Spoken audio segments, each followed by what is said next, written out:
Would you say you're patient with yourself as a creator? Absolutely not. Maybe not before, but yeah, I've probably learned a slight patience after the process of like recording the album, stuff like that. But yeah, before, no, absolutely not. No patience whatsoever. Yeah, just kind of not realising that sometimes Rome wasn't built in a day, you know. That's it, yeah. How has having more patience, you say you have more patience with yourself now? Yeah, definitely, in retrospect, kind of, I've changed, yeah. How do you think that impacts the music you're creating? Yeah, it changes the process a lot more because you're less kind of frantic and, you know, you're taking your time and kind of listening more rather than trying to reach a peak or whatever fast, you know. It's yeah, it's good to listen back to things, you know, just generally recording, you know, listen and letting other people hear stuff as well. It's a good, different process, yeah. In terms of letting other people hear it, how soon after you've completed something, or you've completed, say, a draft of it, would you be open to sharing it with someone? Before, probably not like very quickly, but now I definitely want to involve people in the process, so yeah. I would, yeah, have people listening to it in the very early stages, you know, yeah. And are you looking for feedback from them? Yeah, or just input as well, you know, and collaboration's important, so I've learnt over the past like year or so, yeah. In terms of collaboration, how do you ensure that whilst they're still maybe bringing good ideas to the table, that it doesn't impact the uniqueness of your voice? Because the thing with the album is it does have a very singular voice about it. Yeah, I guess that's something that is not kind of solid, you know. I'm open to changing, and I'll definitely be changing the vocal style many times over the years, and that goes with everything else as well, you know. It's not solid, it's completely fluid. Yeah, I'm going to change things a lot, yeah. I mean, that's interesting what you're saying there about changing the vocal style in years to come. Is the style that you've gone for with the first album, is that a natural style for you, or is that a very specific choice in terms of the narrative of this record? That was natural, I guess. Now I'm kind of becoming more confident and yeah, just feeling a bit more kind of comfortable in my own skin singing as well. I guess you could say stylistically it has a certain vibe about it as well for the first album, but I'm definitely kind of going for a different kind of take, you know, for sure, yeah.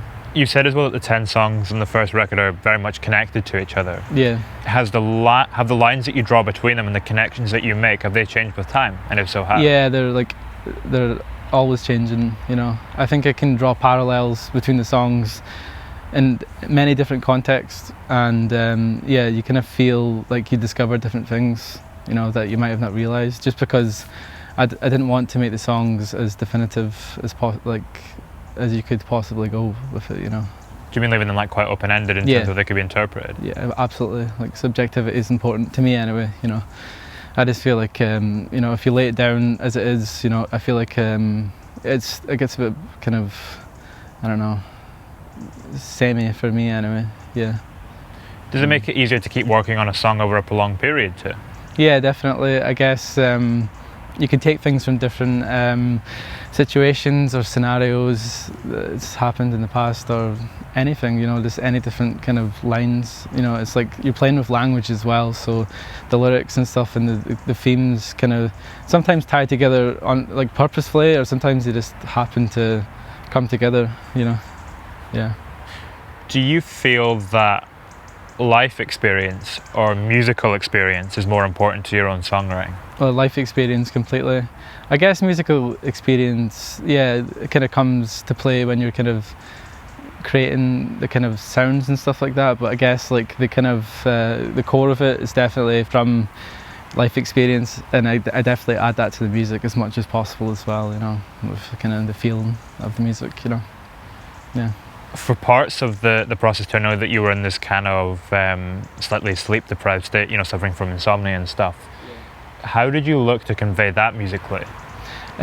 Just the kind of, I tried to make it feel like a kind of dream sequence as well in places, that's for sure. I guess, you know, inspired by that kind of dream-like state wherever you go when you sleep, you know, it's like I don't know, it's like, it's obviously like completely different to reality. So yeah, I definitely added that sleepiness as well to the kind of atmosphere of that, for sure. Do you dream a lot? Actually, not that often. Not as often as like other people, you know. And if I do dream, it's like either reoccurring dreams or kind of completely random stuff. I guess that's normal. I don't know, but I know some people dream every night. I'm kind of jealous of that, you know. What sort of reoccurring dreams? Like involved with trains, I guess. It's ridiculous, but yeah, or like being on a journey, going somewhere, and in many different kind of ways, you know, like being on like a different type of train, or going to another location on a train, or being next to a train bridge, or like it's yeah, so many variations. Yeah. I mean, if you don't have dreams too often, will you ponder them quite a lot when one does come to you? Yeah, I guess so. I mean, if you're not dreaming often, you have like the occasional dream, you know, it's going to stick out, I guess. I just don't understand how people like can dream all the time and like process it, because every time I dream I'm like, oh my god, like this is different, you know. I'm just so used to like waking up not remembering the dreams. I guess everyone dreams all the time, but yeah, you know. Are you a daydreamer at all? Yeah, 100%. Like yeah, I think I might have like you know, an attention deficit here and there, you know. I kind of sometimes wander away. Yeah, that's absolutely, yeah, I've always been like that since I was a kid. Yeah, it's just, yeah.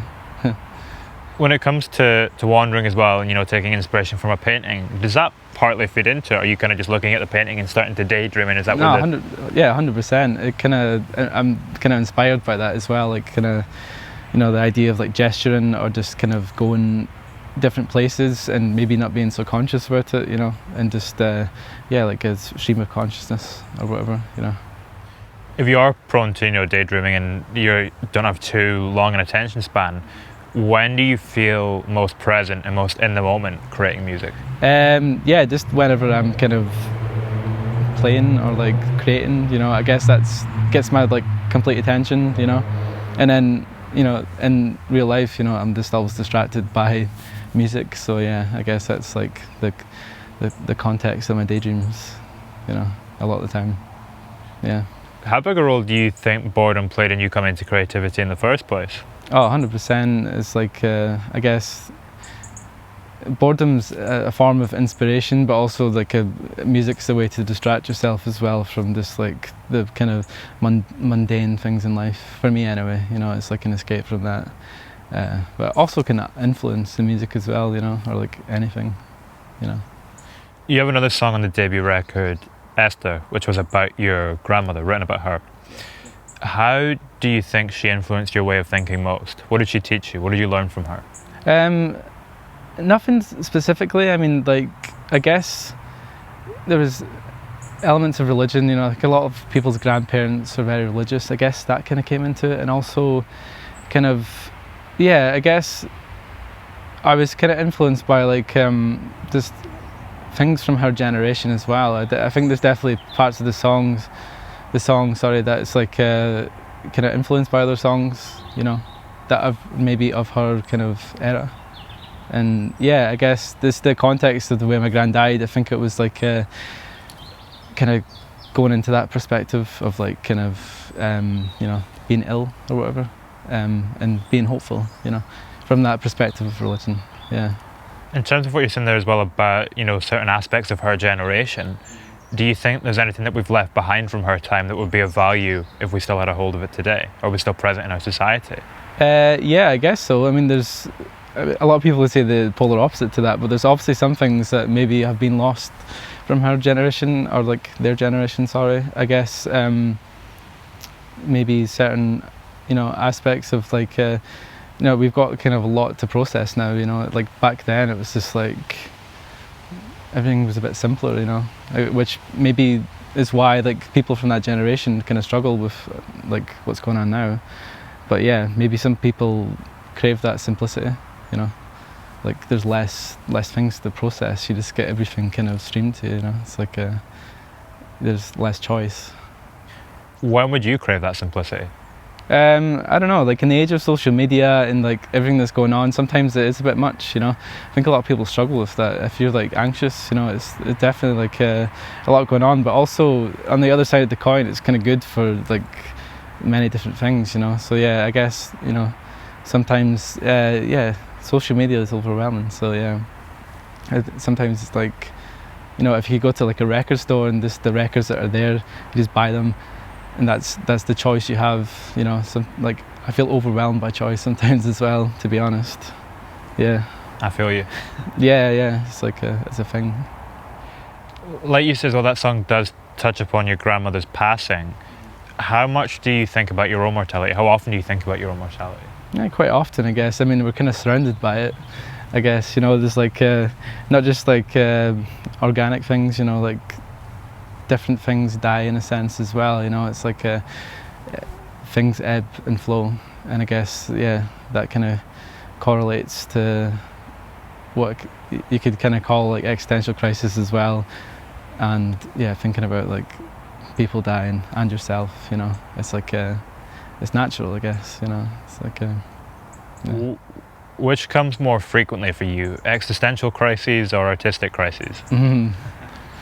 I guess not really artistic, because I guess, you know, I'm very focused on what I'm doing, and you know, I've maybe come to points where I'm like kind of worried or kind of not knowing where I'm going, but yeah, probably existential crisis, to be honest. Yeah, just I think it's easy to get like worried about that kind of stuff. But yeah, I just like to focus on the art, you know.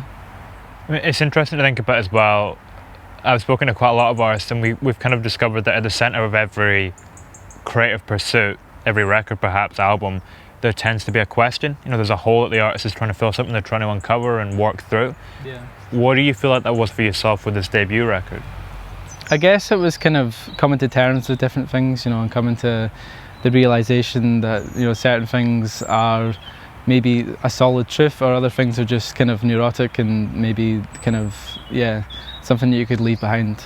Yeah, you know, there's definitely things in life that you need to like face, and you can't really avoid, or it won't go away. And that's just the kind of I guess the mantra is like following that kind of state of mind where you just need to accept certain things, you know. Yeah, for sure. Thank you very much. No problem. Yeah.